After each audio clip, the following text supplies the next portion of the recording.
ठिकाणी नेटचा प्रॉब्लेम होतो, केवायसी होत नाही, याकडे आपण कसं नाही, खरं तर याची सुरुवात ई-केवायसीच्या प्रक्रियेची सुरुवात ही सप्टेंबर 2025 पासून झाली.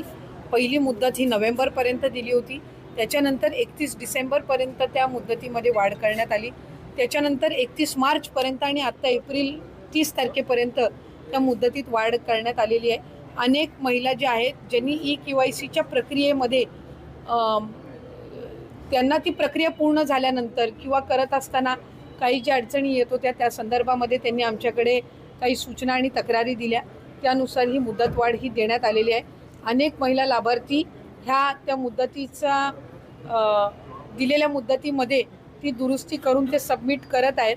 साधारणपणे 30 एप्रिलपर्यंत त्या संदर्भातला अंतिम जो डेटा आहे हा आपल्यापर्यंत समोर येईल. आमची साधारणपणे ई-केवायसीची जी प्रक्रिया आहे ही राज्य शासनाच्या किंवा केंद्र शासनाच्या ज्या इतर डायरेक्ट ज्या लाभार्थीच्या म्हणजे डिरेक्ट बेनिफिशरी ट्रान्सफरच्या जेवढ्या स्कीम्स आहेत त्या सगळ्यांनाच ई-केवायसी ही मॅन्डेटरी असते. त्यानुसार ही प्रक्रिया ही सुरू आहे आणि त्याच्या अंतिममध्ये अधिकाधिक ज्या लाभार्थी आहेत त्यांना लाभ हा या योजनेच्या अंतर्गत सुरू राहील. परंतु काही ठिकाणी नेटचा अभाव असल्यामुळे त्यांचं केवायसी होत नाही, त्याच्याकडे एप्रिल नाही आता नाही 30 एप्रिलपर्यंत आता दिलेली आहे. त्याच्यामुळे 30 एप्रिल आणखीन तारीख तर येऊ दे आणि ही तिसरी का चौथी मुदत वाढ आहे आणि बऱ्याचशा लाभार्थी महिला ज्या आहेत या त्याच्यामध्ये दुरुस्ती करत आहेत.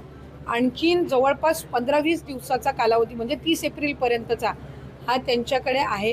त्याच्यामुळे त्याच्यामध्ये त्या ई-केवायसीच्या याच्यामध्ये त्यांनी चुकीचे ऑप्शन काही निवडून त्यांना लाभ जर बंद झाला असेल तर ती दुरुस्त त्यांना करता येत असतं. आणि आम्ही त्याच्यामध्ये आणखीन पोर्टल स्वतंत्र उपलब्ध करून दिलेला आहे.